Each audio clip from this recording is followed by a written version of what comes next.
In a quiet village by a mysterious forest, Marga, a healer known for her ancestral gift, lived peacefully with her daughter Ilara. But when tragedy strikes, grief drives Marga to uncover the dark origins of her power. This is a story of love, loss, and the chilling price one mother pays to defy fate. Hey mystery lovers, this is Secrets of the Hanging Dolls 2 Origins. Long before Marga became the doll maker, she was a healer, loved by her village. She lived a peaceful life with her young daughter Ilara in a small cottage on the edge of the woods. Marga's gift for healing was renowned. She used her knowledge of herbs and remedies to treat the sick and mend the wounded. She had saved countless lives, and the village saw her as a blessing. But there were times when Marga's skill wasn't enough. One fateful winter, Edric's young son Liam fell gravely ill.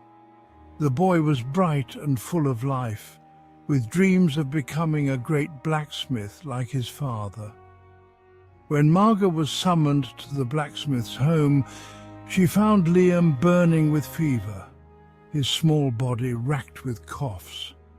She stayed by his side for days, brewing remedies and chanting prayers. But despite her efforts, the illness only worsened.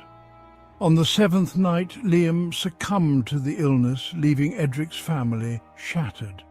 The grief-stricken father held his son's lifeless body, his cries of anguish echoing through the village.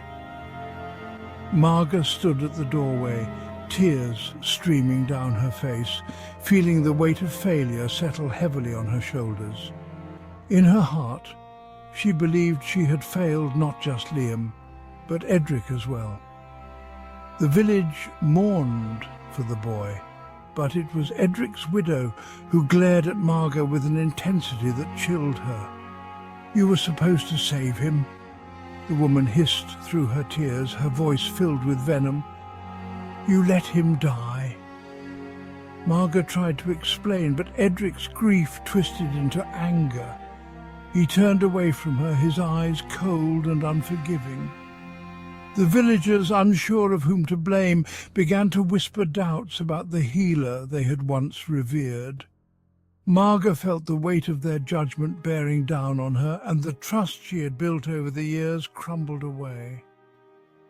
As time passed, Marga clung to her daughter Ilara, whose laughter filled the silence left by Liam's absence. Ilara often played near the woods, running through the fields with her favorite doll, a small handmade figure with button eyes and a tattered dress that Marga had sewn for her. But darkness loomed, unseen. One evening, as the sun dipped low and painted the sky in hues of red and gold, Ilara went to play near the edge of the woods.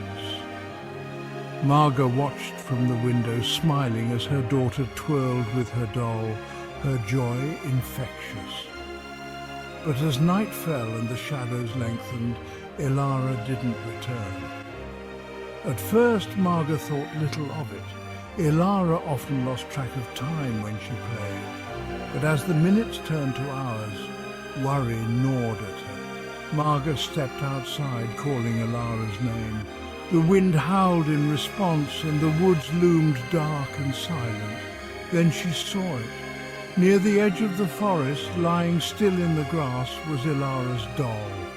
Marga's blood ran cold. She rushed toward it, her hands trembling as she picked up the doll, its button eyes staring blankly at her. "Ilara!" she cried, her voice cracking with desperation.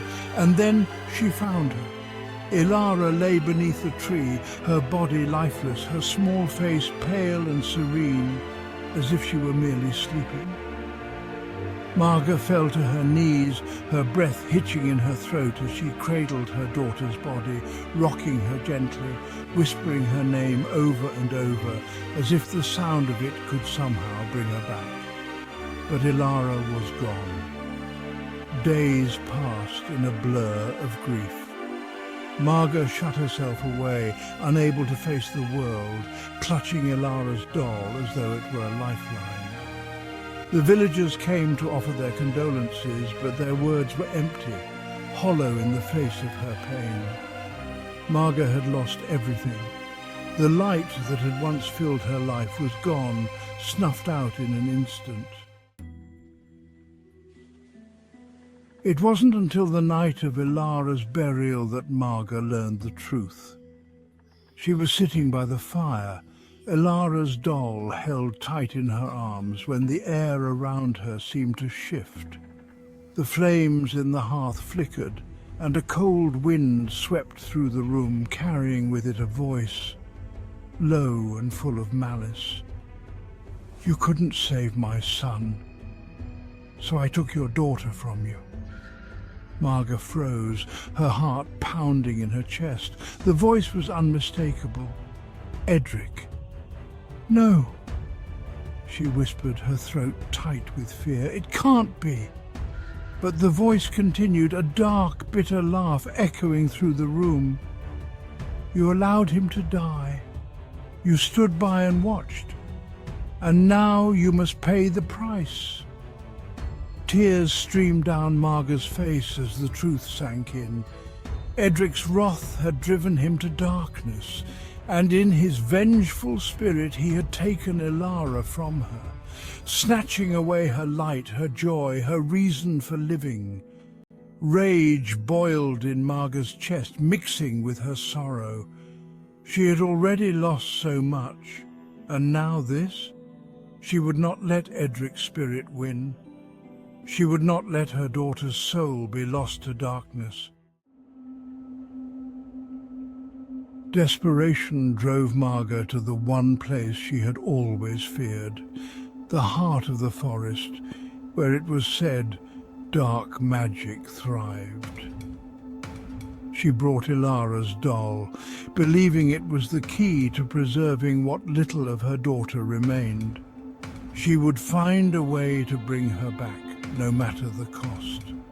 Deep within the forest, Marga found an ancient tree, its bark blackened with age, its roots twisted and gnarled.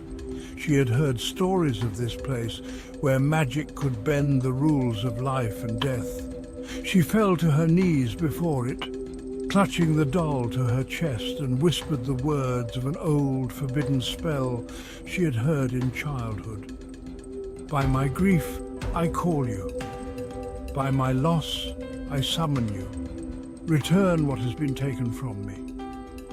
The ground trembled, and shadows slithered from the roots of the tree, wrapping around Marga's hands, sinking into the doll she held. The air grew thick with power, and Marga felt a presence, faint, distant but unmistakably Ilara. "Come back to me," Marga sobbed, her tears falling onto the doll. "Please!" For a moment she felt it, Ilara's warmth, her laughter, her love, but then something twisted. The magic turned dark, and Marga realized too late that the price of what she sought was far greater than she had imagined. The doll twitched in her hands, its button eyes gleaming with unnatural light. But it wasn't Ilara's spirit that had returned, it was something else, something darker, and it wanted more. Marga had opened a door she could not close. The doll, now infused with dark magic, became a vessel for lost souls, each one adding to its power. Marga began to lure children to her, believing that if she could collect enough souls, she could restore Ilara. But each child's soul only fed the darkness, binding them to twisted dolls that hung from the trees around her home. Her grief had consumed her, turning her into the very monster she had once feared. Don't forget to like, comment and subscribe to stay updated for more mysterious tales. Until then, keep your curiosity alive and your lights on. Thanks for watching.